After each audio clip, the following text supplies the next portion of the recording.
नमस्कार, मैं हूं पवन त्यागी। कुश्ती महिला पहलवान पिछले लगभग 1.5 महीने से जो धरना प्रदर्शन कर रही थी, वो धरना प्रदर्शन खत्म हो गया है और पहलवानों ने अपनी नौकरी ज्वाइन कर ली है। ऐसा अमित शाह की मुलाकात के बाद हुआ है। तो सवाल उठ रहा है कि आखिरकार अमित शाह से मुलाकात में इन पहलवानों की क्या बातचीत हुई और साक्षी मलिक, विनेश फोगाट और बजरंग पूनिया जो अमित शाह जी से मिलने गए थे, उसके बाद ऐसा क्या हुआ कि ये सीधे अपनी नौकरी पर चले गए। ये बड़ा खुलासा आज मैं आपको करने जा रहा हूं। अब सवाल यह है कि ऐसा अचानक क्या हुआ कि जो पिछले 2 महीने से इन खिलाड़ियों को कहा जा रहा है कि आपको जो भी अपनी बात कहनी है वो आप पुलिस से कहें। जो सबूत आपके पास ब्रजभूषण शरण सिंह के खिलाफ हैं, जो कि कुश्ती संघ के अध्यक्ष हैं, और आप यौन शोषण के उन पर आरोप लगा रहे हैं, आपके पास जो भी सबूत हैं वो पुलिस को दें। पुलिस में आप एफआईआर दर्ज कराएं। आप पुलिस में जाने के बजाय धरना प्रदर्शन कर रहे हैं, आप दिल्ली में अराजकता पैदा कर रहे हैं। इसका कारण क्या है? लेकिन ये खिलाड़ी तो अड़ रहे थे कि हम तो जंतर मंतर से तब तक नहीं हिलेंगे जब तक ब्रजभूषण शरण सिंह को जेल में नहीं डाला जाएगा। अब उसके बाद जब इन्होंने देखा कि ये कोई बात बन नहीं रही है, क्योंकि सूत्र ये बता रहे थे कि पुलिस के पास इन पहलवानों ने कोई ऐसा सबूत जमा नहीं कराया जिसके आधार पर पुलिस ब्रजभूषण शरण सिंह को गिरफ्तार करती। जितने भी आरोप इन्होंने लगाए, कहीं कंधे पर हाथ लगाने का, कहीं कमर से पकड़ने का, कहीं जो है होटल में चलने का, और ये जितने आरोप थे, इन आरोपों में कानून के जानकारों और पुलिस का कहना यह था कि ये बेलेबल हैं, यानी जमानती हैं, इसमें गिरफ्तारी जरूरी नहीं है। इसमें भी जो आरोप लगाने वाला एक गंभीर आरोप था, जिसमें था नाबालिग लड़की का आरोप जो था वो पोक्सो एक्ट में दर्ज था, अलग से एफआईआर थी। इस मामले को पुलिस गंभीर मान रही थी, लेकिन इसमें भी क्योंकि ये माना जा रहा था कि षड्यंत्र किया गया है, क्योंकि ब्रजभूषण शरण सिंह ने वो ऑडियो क्लिप बजरंग पूनिया की पुलिस को दे दी थी, जिसमें बजरंग पूनिया किसी को ये कह रहे हैं कि किसी भी कीमत में एक लड़की का अरेंजमेंट करो। मैं इसकी तस्दीक नहीं करता हूं, ना मैं इसकी पुष्टि करता हूं, लेकिन जो खबरें चल रही हैं उसके अनुसार ये चीज सामने आ रही थी। और ब्रजभूषण शरण सिंह ने खुद मीडिया में ये बोला है कि मेरे पास वो ऑडियो क्लिप है जिसमें बजरंग पूनिया एक लड़की के अरेंजमेंट को कह रहे हैं जो कि नाबालिग हो। अब ब्रजभूषण शरण सिंह पहले दिन से कह रहे हैं कि ये सारा मामला फर्जी है, फेडरेशन पर हरियाणा का कब्जा हो जाए, और इसके पीछे कांग्रेस के जो नेता हैं हुड्डा, वो फेडरेशन के अध्यक्ष बनना चाहते हैं ऑल इंडिया के, और ये सारा नाटक उनके कहने पर इन खिलाड़ियों ने किया है। और इसलिए पुलिस ने जब उस लड़की की जांच की जिसको नाबालिग बताया जा रहा है, तो सूत्र ये बोल रहे हैं, जो मीडिया में खबरें चल रही हैं, और इसको आपको बता दूं, जो लड़की है उसके चाचा जिनका नाम है अमित नैन, उनको जूस वाला बोलते हैं क्योंकि जूस की दुकान है, अमित नैन जूस वाला, जो कि लड़की के चाचा है जो नाबालिग बताई जा रही है, वो मीडिया के सामने आते हैं और खुद बोलते हैं कि हमारी भतीजी तो सन 2004 में पैदा हुई है, उसके हिसाब से घटना के समय वो बालिग थी और उसका नाम केवल घसीटा जा रहा है, हमें बदनाम किया जा रहा है, हमारी कोई मंशा नहीं है, और हमारे भाई और भतीजी को बहका दिया गया है, उनको बरगला दिया गया है। जब इस तरह के आरोप परिवार की तरफ से लगे तो पुलिस चौकन्नी हुई, और पुलिस ने जब जांच की तो ये सूत्र बता रहे हैं, मैं फिर से कह रहा हूं कि मैं इसकी तस्दीक नहीं कर रहा हूं, लेकिन सूत्र बता रहे हैं कि वो ये देखा गया कि इसमें फर्जी सर्टिफिकेट तैयार कराया गया है। सारे मामले को देखते हुए जब ये लग गया कि ब्रजभूषण शरण सिंह की गिरफ्तारी हो ही नहीं सकती, मामला फर्जी है, बल्कि उल्टा है कि वो जो नाबालिग लड़की बताई जा रही है उसने जन्म प्रमाण पत्र फर्जी बनवाया, और जबकि उसके परिवार के लोग ये कह रहे हैं कि हमारी लड़की तो बालिग है। यानी जानबूझकर षड्यंत्र करने के आरोप में 10 साल की सजा कानून के जानकार ये कह रहे हैं कि उस लड़की को होना तय है। इसके बाद आती है बाकी जो पहलवान है, वो जो 6 पहलवान हैं, उनमें अब उन पहलवानों में विनेश फोगाट है, जिसने सीधा आरोप लगाया कि मुझे दिल्ली कार्यालय में बुलाया, मेरी टी शर्ट में हाथ डाल दिया। बहुत गंभीर आरोप है। अगर यह सच हो जाता तो निश्चित जानिए कि ब्रजभूषण शरण सिंह उनको जेल जाने से कोई नहीं बचा सकता था, क्योंकि यो निर्भया केस के बाद में ये किसी भी लड़की, किसी महिला के अंतरंग अंगों को छूना, गलत नियत से बात करना, ये बलात्कार की परिभाषा में आता है, यौन शोषण की परिभाषा में आता है। ब्रजभूषण शरण सिंह इस मामले में पक्का जेल जाते। शायद इसीलिए विनेश फोगाट ने यह आरोप लगाया कि मैं ऐसा आरोप लगा दूं, इसके लिए कोई और पहलवान तैयार नहीं हुई होगी, क्योंकि इसमें तो बड़ी बेशर्मी चाहिए कि आप कोई किसी को झूठा आरोप लगा रहे हो। सच में यदि किसी के साथ हुआ है तो जरूर सामने आना चाहिए। मैं फिर से बता दूं कि मेरी भी बहन है, मेरी भी बेटी है, और मैंने अपनी बेटी और बहनों को तो यह सिखाया है कि अगर कोई जरा भी कुछ बकवास करे, कोई गलत नियत से देखे, कोई गलत नियत से बात करे, तो मुझे तुरंत बताया जाए। मैं एक आम आदमी हूं, उसके बावजूद भी मैंने ऐसे मामलों में सख्ती से कदम उठाया है। और ये तो पहलवान है, जाने माने सेलिब्रिटी हैं और अच्छे पैसे वाले भी हैं, और एक जाट कम्युनिटी से आते हैं, जो जाट कम्युनिटी एकता के लिए जानी जाती है। अभी आपने देखा ही है किस तरह से खाप पंचायत खड़ी हो गई। इनके संबंध सत्यपाल मलिक से है, इनके संबंध जो है विनेश फोगाट के राकेश टिकैत से है, चंदूनी से है, और कांग्रेस के बड़े बड़े लीडरों से है। तो विनेश फोगाट यदि इनके साथ कुछ छेड़छाड़ हुई, और अगर इसको लगता कि ये रियल में बहुत गंभीर मामला तो है ही है, तो ये इनमें से किसी को भी बता देती तो खाप पंचायत इकट्ठी हो सकती थी, जो कि नहीं की गई। आखिरकार सवाल उठ रहा है क्यों? क्या ये डर गई? क्या ये डरपोक है, गरीब है? नहीं। तो इसका मतलब अब पुलिस ने जब जांच की तो पाया कि जो डेट बताई जा रही है दिल्ली कार्यालय की, उसमें तो जो ब्रजभूषण शरण सिंह है वो दिल्ली थे ही नहीं। और ये सारा खुलासा जब हो गया, तो ये सारा खुलासा होने के बाद ये बात आई कि भाई आखिरकार ये सारा फर्जीवाड़ा जिन लोगों ने किया है, और भी बाकी और बचते हैं 5 पहलवान, उनके भी छेड़छाड़ के ही ऐसे आरोप लगे हैं। लेकिन कुल मिलाकर जब आप आरोप लगा रहे हैं और उस तारीख में ब्रजभूषण शरण सिंह नहीं है, तो आपको बता दूं कि 7 में से एक तो हो गई नाबालिग लड़की, जिसके बारे में कहा जा रहा है कि उसने तो अपनी FIR वापस ले ली, धारा 164 में बयान भी जज के सामने दे दिए कि मैं अपनी शिकायत वापस लेती हूं, मुझे बहका दिया गया था, फुसलाया गया था। दूसरा हो गई इसमें विनेश फोगाट, जिसके बारे में पुलिस को यह जानकारी मिल गई कि जो आरोप लगा रही है उस डेट में ब्रजभूषण शरण सिंह थे ही नहीं, यह आरोप भी फर्जी है। और इस मामले में अगर ब्रजभूषण शरण सिंह चाहेंगे तो मानहानि का दावा कर देंगे और इसको भी लंबी सजा हो सकती है। अब बचे जो बाकी के 4 पहलवान, उनमें छेड़छाड़ के आरोप हैं। उन छेड़छाड़ों में बताया जा रहा है कि वो बेलेबल ऑफेंस माने जाते हैं, यानी जमानत पर ये ब्रजभूषण शरण सिंह छूट जाएंगे, केस चलेगा, केस में उन लोगों को सबूत और गवाह सब प्रस्तुत करने पड़ेंगे। अब उसमें सजा होगी या ब्रजभूषण सिंह बरी होंगे, वो तो कोर्ट तय करेगा। लेकिन इतना जरूर है कि ब्रजभूषण शरण सिंह की गिरफ्तारी नहीं हो रही। अब सवाल ये उठा कि जब इनको लग गया कि ब्रजभूषण शरण सिंह की तो गिरफ्तारी हो नहीं रही, वकीलों से इन्होंने राय ले ली, बड़े बड़े वकील जंतर मंतर पे ही आके खड़े हो गए थे, हम केस लड़ेंगे फ्री में आपका, बड़े बड़े वकील खड़े हो गए थे। तो जब इन्होंने सारा सलाह मशवरा हो गई और यह हो गया कि ब्रजभूषण शरण सिंह तो जेल जाने से रहा, आप खाप पंचायत कर लो, आप धरना प्रदर्शन कर लो, आप जितने दिन चाहे आंदोलन चला लो, क्योंकि धाराएं ऐसी है, उसमें जांच हो गई और जांच में यह पाया गया है कि भैया आरोप फर्जी है। तो इनको लगता है कि अब छेड़छाड़ की धाराओं में तो जमानत हो जाएगी और केस चलेगा। केस कितना दिन चलेगा ये भी नहीं कह सकते। तो इनको लगा कि अब इस मामले में जब फंस गए, वो जो नाबालिग लड़की बताई जा रही है उसने धारा 164 में बयान वापस ले लिए। अब आती है विनेश फोगाट।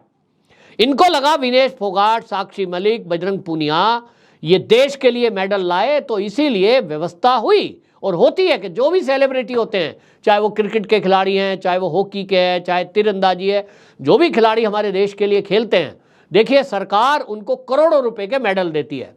हरियाणा सरकार ने अलग से दिए, केंद्र सरकार ने अलग से दिए, कोई खेल जो फेडरेशन है वो भी इनाम देती है जो करोड़ों में हो जाते हैं। लेकिन उसके बाद भी केंद्र सरकार ने एक व्यवस्था की हुई है कि ये खिलाड़ी अगर बाई चांस कल को कोई मेडल भी नहीं ला रहे हैं तो इनके जीवन का एक साधन हो जाए, और इसलिए इनको केंद्रीय नौकरी दी जाती है। तो रेलवे में नौकरी दे देते हैं पहलवानों को, इनको भी रेलवे में नौकरी दे दी गई OSD पद की। आप ड्यूटी जाएं या ना जाएं, आप खेल की प्रैक्टिस कर रहे हैं या ओलंपिक की तैयारी कर रहे हैं, आपका नाम रेलवे में चलता रहेगा और आपको 1-1.5 लाख रुपया घर बैठे आपके अकाउंट में आता रहेगा। यानी आप सरकारी नौकरी भी कर रहे हैं, नौकरी पर आपको खेल की प्रैक्टिस करना, ओलंपिक में जाना, टूर करना विदेशी, ये सब अलाउ है, सैलरी पूरी मिलती रहेगी। लेकिन जिस तरह संसद भवन नई जो हमारे देश की बन रही थी और उसका जो उद्घाटन था, उस दिन इन पहलवानों ने एक घोषणा कर दी कि हम तो संसद के अंदर घुसेंगे, हम तो एक महिला आंदोलन वहां करेंगे और वहां धरना प्रदर्शन करेंगे। उस दिन धारा 144 लगाई गई थी, देश की सुरक्षा का मामला था, सारे देश के विपक्षी और पूर्व राष्ट्रपति तक भी संसद के अंदर मौजूद थे और इसीलिए वो सेंसिटिव एरिया था। लेकिन इन लोगों ने जिस तरह से मार्च करने के लिए हुड़दंग किया, उसको लेकर के इनके खिलाफ गंभीर धाराओं में एफआईआर दर्ज हुई और यह भी तय हुआ कि आपको सरकारी नौकरी में केवल अपने जो खेल है उसकी प्रैक्टिस के लिए छूट मिलती है, आपको ओलंपिक में जाने की छूट मिलती है, आपको अखाड़े में जाने की छूट मिलती है। लेकिन यदि आप देश विरोधी एक्टिविटी करोगे, आप कानून तोड़ोगे, धरना प्रदर्शन करोगे, राजनीति करोगे, उसके लिए छूट नहीं है। तो इसके लिए इनके ऊपर एफआईआर हो गई और जब एफआईआर हो गई तो निश्चित जानिए कि अनुशासनात्मक कार्रवाई जिस दिन शुरू होगी उस दिन इनको कारण बताओ नोटिस दिया जाएगा कि आप बताइए कि आप रेलवे में एम्प्लॉय हैं, आपको दो ही जगह जाने की छूट है, या तो आप विदेशी टूर पर ओलंपिक में गए हो या किसी भी गेम के लिए गए हो, या आप अपने खेल की प्रैक्टिस के लिए जो आप संबंधित अखाड़ा है वहां प्रैक्टिस कर रहे हो। इसके अलावा आपको कोई छूट नहीं है। उसके अलावा आपको अपने कार्यालय आना है, जो सरकार आपको वेतन दे रही है। अब इसके अलावा यदि आप राजनीति कर रहे हैं, कोई धरना प्रदर्शन कर रहे हैं, कोई राजनीतिक नेताओं को मंच पर बुलाकर भाषणबाजी चल रही है, सरकारी एम्प्लॉय को यह कतई भी अलाउ नहीं है। आप यदि किसी फेडरेशन यूनियन में हैं तो वहां मजदूरों के मुद्दे पर बात कर सकते हैं, लेकिन आप सरकार के विरुद्ध मोदी तेरी कब्र खुदेगी, मोदी को मर जा, इस तरह के नारे लग रहे हैं और आप वहां उन लोगों को प्लेटफॉर्म दे रहे हैं, तो ये कतई बर्दाश्त नहीं होगा और इसलिए एफआईआर हुई। तो इनको लग गया कि बुरी तरह फंस गए हैं और अब जब फंस गए हैं तो क्या करें, जेल जाना है, नौकरी भी जाएगी। तो इन्होंने सोचा कि अमित शाह से मिलते हैं, देश के गृह मंत्री हैं, दिल्ली पुलिस उन्हीं के अंडर है और इसलिए ये अमित शाह से मिलने के लिए गए। सूत्र ये बता रहे हैं और जो मीडिया में खबरें चल रही हैं उसमें पूर्व आईएएस अधिकारी एक उन्होंने बताया है, उन्होंने कहा कि अमित शाह ने इनको बिठाकर इनका कच्चा चिट्ठा पूरा दिखा दिया कि देखिए आपने जो आरोप लगाए उन आरोपों में कोई सच्चाई नहीं है। खास तौर पे दो लड़कियों की जो मैं बात कर रहा हूं पहलवान की, एक तो बताया उन्होंने विनेश फोगाट, जिसके बारे में पूरी डिटेल जो पुलिस की थी वो क्योंकि अमित शाह के पास है और पल पल की अपडेट उनके पास है, पूरे देश में क्या हो रहा है उनके पास अपडेट रहती है। तो दिल्ली की अपडेट तो थी ही कि भाई आपने जो आरोप लगाए उस डेट में तो ये ब्रजभूषण शरण सिंह दिल्ली में नहीं थे, तो आपका आरोप तो फर्जी है। दूसरा, जो नाबालिग बताई जा रही है वो भी फर्जी सर्टिफिकेट के सहारे षड्यंत्र रच रही थी, तो आप दोनों तो जेल जाएंगी। उसके अलावा बाकी आप जो लोग हैं आप इसलिए जेल जाएंगे क्योंकि आपने जंतर मंतर के जरिए जो देश के विरुद्ध काम किया है, जो देश विरोधी ताकतों को प्लेटफॉर्म दिया, आपके मंच से देश के प्रधानमंत्री के बारे में अपशब्द कहे गए, देश की संसद के उद्घाटन के दिन अराजकता पैदा की गई, पुलिस के साथ हाथापाई की गई, वहां जो कानून का उल्लंघन हुआ कि 5 बजे के बाद आप धरना प्रदर्शन नहीं कर सकते, वो आपने उल्लंघन किया। इन सब धाराओं में आपके ऊपर केस चलेगा, कानून अपना काम करेगा, मैं बीच में कोई इंटरफेयर नहीं कर सकता। और आपको बता भी दूं कि इन लोगों ने, मैंने सुना है कि सूत्र ये कह रहे हैं कि इन्होंने अपनी तरफ से बात रखी कि साहब हमें जो है ये सारे केस वापस ले लिए जाए। और आपको याद होगा राकेश टिकैत जो कि किसान नेता है, उन्होंने भी ये कहा था कि हम एक समझौते की बात सरकार से कर रहे हैं कि भैया ये इन पे जो केस हैं वो वापस ले लिए जाए। सवाल उठता है कि राकेश टिकैत हो या ये पहलवान, ये किस बात का समझौता कर रहे हैं? समझौता तो इस बात का होता है कि भाई सरकार से आपकी मांग है कर्मचारियों को लेकर कि भैया तनख्वाह बढ़ाओ, तो तनख्वाह बढ़ाने में सरकार विचार करती है कि आपकी जो मांग है मान लेते हैं या नहीं मान लेते हैं। आप कोई बात कह रहे हैं कि हमारे गांव में सड़क बनाओ, ये मांग है, सरकार मान भी लेती है नहीं भी मान लेती है।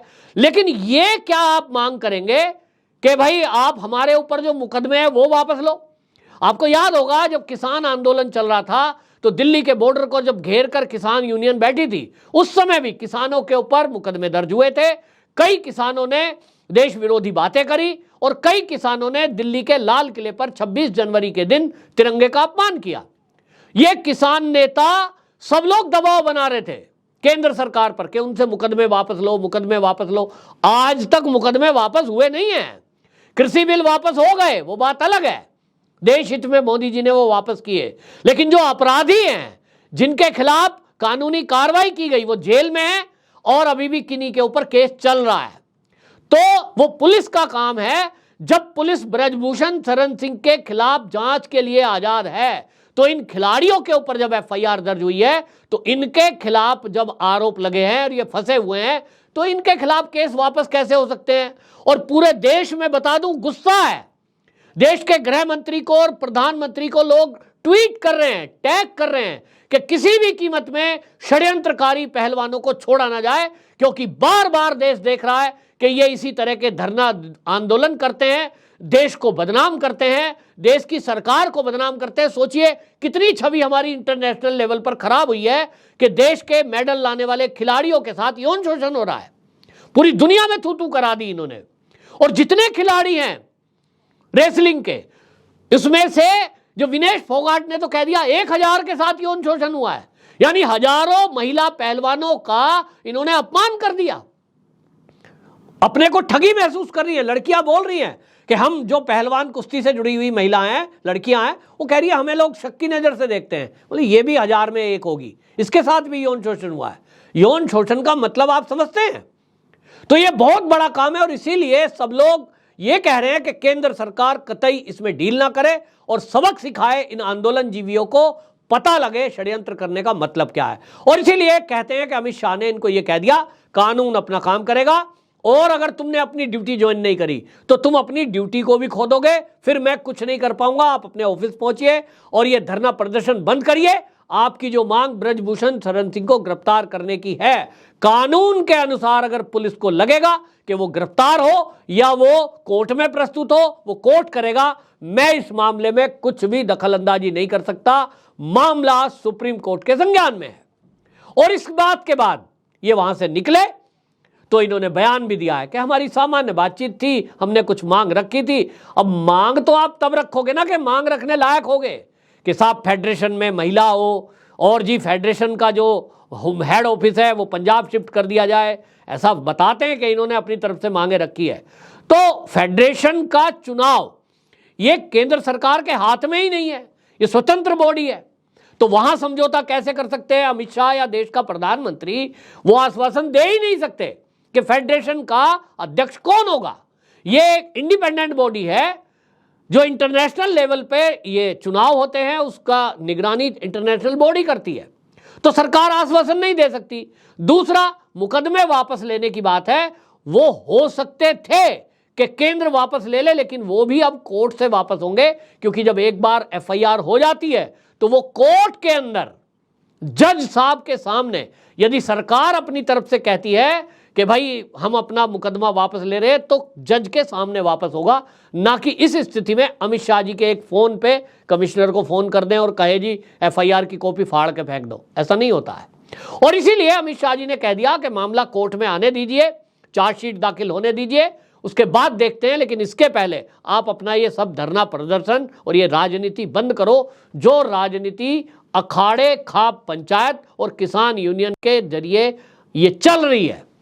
इसके बारे में ये जब खुलासा हुआ है तो पता लगता है कि ये अपनी नौकरी पर चले गए।